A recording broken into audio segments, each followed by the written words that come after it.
Assalamualaikum warahmatullahi wabarakatuh.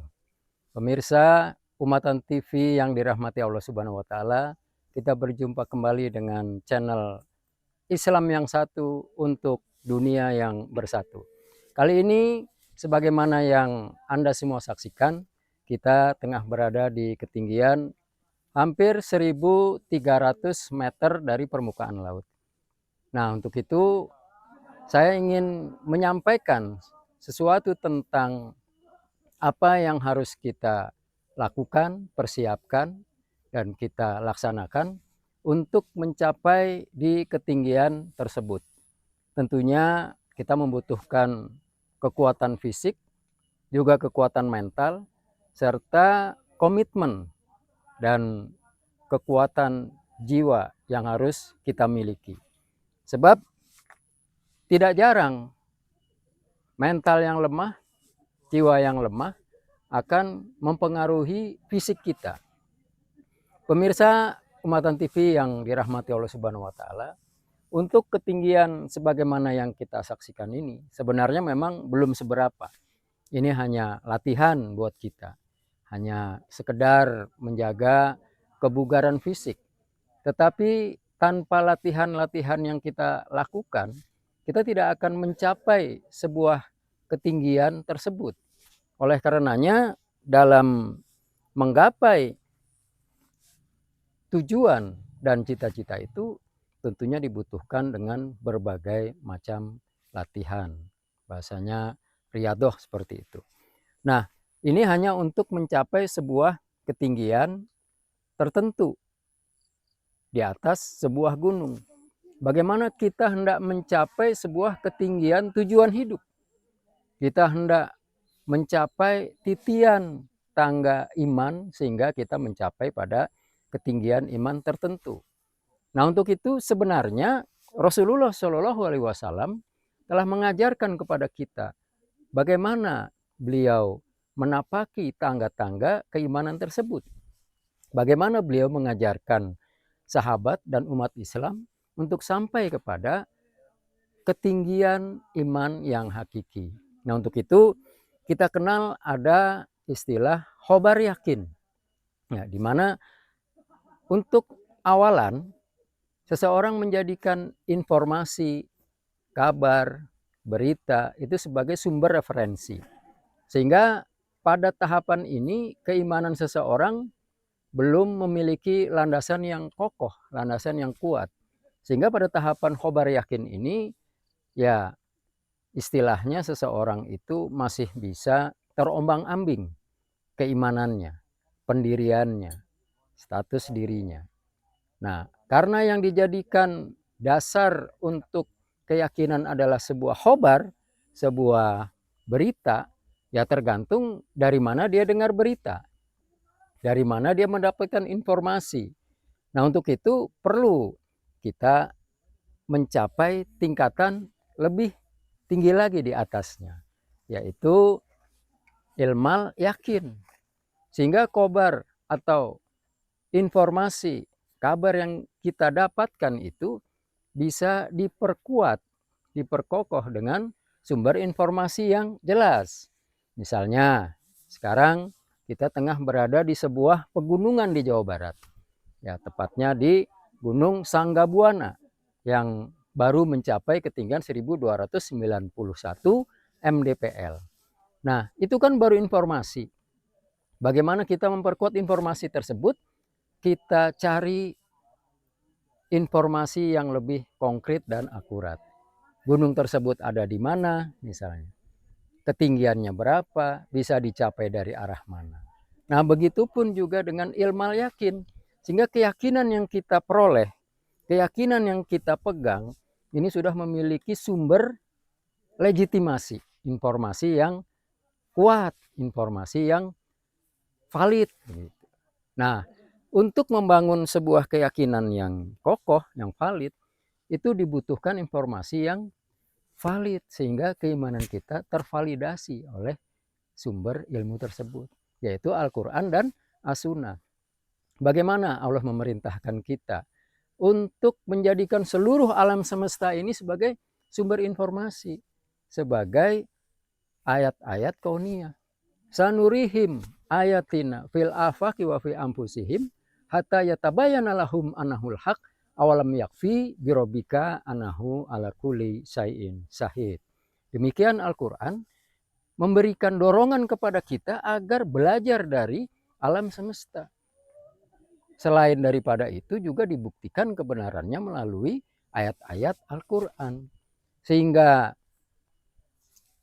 keimanan yang didasarkan dengan keilmuan ini akan memiliki dasar legitimasi yang kokoh.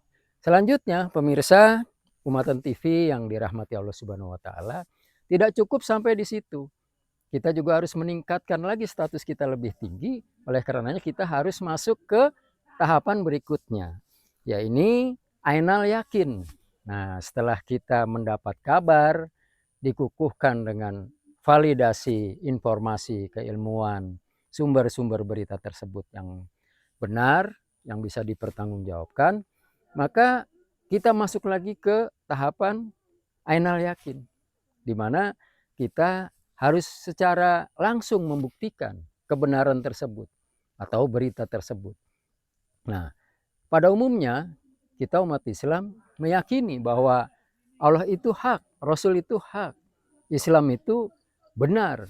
Tetapi kalau itu hanya didasarkan dari sumber-sumber berita, hanya didapatkan dari khobar-khobar saja, tanpa kita merasakan secara langsung untuk membuktikan bahwa Islam itu al-haq, Allah dan Rasulnya itu adalah benar, ini nanti juga akan menjadi sebuah pemahaman yang tidak membumi. Sehingga perlu bagi kita untuk membuktikan bahwa Islam itu hak. Kita bisa merasakan kebenaran Islam. Kita bisa merasakan bahwa Allah itu dekat. Kita bisa merasakan bahwa Rasulullah itu adalah satu-satunya suri toladan yang menjamin bagi kita keselamatan di dunia dan akhirat. Oleh karenanya Allah telah memberikan stempel kepada Nabi Muhammad SAW bahwasanya laqad kana lakum fi rasulillahi uswatun hasanah. Untuk siapa? Liman kana yarjullaha wal yaumal akhir wa dzakarallaha katsira. Sehingga buat orang-orang yang ingin mengharapkan ridho Allah di dunia dan di akhirat, tidak bisa menjadikan sosok lain kecuali Nabi Muhammad SAW untuk dijadikan sebagai uswatun hasanah. Nah, sehingga bagaimana kita merasakan bahwa Islam itu adalah hak, kita menjalani kehidupan ini sesuai dengan prinsip-prinsip sunnah Rasul. Sehingga kita bisa merasakan secara langsung, ya, merasakan perjuangannya bagaimana menegakkan al-haq, merasakan naik turunnya dinamika dalam melaksanakan dan memperjuangkan kebenaran tersebut. Sehingga dengan ainal yakin kita bisa melihat secara langsung bahwa Islam itu adalah al-haq. Islam itu adalah satu-satunya jalan yang memberikan janji keselamatan untuk kita semua. Nah, selanjutnya kita perlu meningkatkan lagi dari ainal yakin, yaitu kepada hakul yakin. Nah, seseorang yang bisa dikatakan sebagai hakul yakin, yaitu orang yang memiliki keyakinan yang sudah sampai pada tahapan tidak bisa tergoyahkan lagi, ya, sampai pada tahapan yang sudah tidak lagi berpaling dari al-Islam, ya, sehingga dia dalam menjalankan kehidupannya ini tegak lurus pada prinsip-prinsip kebenaran Islam, sehingga sudah tidak lagi miring ke kanan, ke kiri, atau apalagi mundur ke belakang, tetapi tetap maju ke depan dalam rangka membuktikan kepada Allah dan Rasul-Nya bahwa inilah satu-satunya jalan yang hak. Sehingga hakul yakin, tahapan ini seseorang sudah tidak lagi terpancing dengan megahnya dunia, indahnya dunia, nikmat dan lezatnya dunia, tetapi lebih kepada fokus pencapaian keberhasilan dunia dan akhirat melalui prinsip-prinsip sunnah Rasul. Nah, sehingga setelah itu ada lagi tahapan berikutnya, yaitu akmalul yakin. Ya, tentu proses ini dilalui cukup panjang buat kita semua. Tidak mudah memang untuk menjadi orang yang memiliki keyakinan yang sempurna. Ini tentunya bisa dipraktekkan, bisa dijalankan oleh para nabi dan rasul dengan tingkat ujian, cobaan, tantangan, dan rintangan yang sedemikian rupa. Namun bukan berarti kita tidak sanggup, bukan berarti kita tidak bisa. Semua manusia diberikan potensi dan kemampuan untuk sanggup menuju kepada menyatunya diri kita kepada Allah Subhanahu wa taala. Yang dimaksud menyatu di sini bukan zatnya, ya, bukan fisiknya, tetapi menyatu bahwa kita menyatu dengan tujuan prinsip penciptaan kita sebagai manusia. Sehingga agenda, program, orientasi, dasar, dan tujuan tidak pernah melenceng dari apa yang telah digariskan oleh Allah dan Rasul-Nya. Demikian barangkali pemirsa Umatan TV yang dirahmati Allah Subhanahu wa taala, semoga kiranya ini bisa menjadi penambah wawasan sekaligus menambah keyakinan bagi kita semua dalam rangka membangun keyakinan kita sepanjang kita hidup di dunia ini. Wassalamualaikum warahmatullahi wabarakatuh.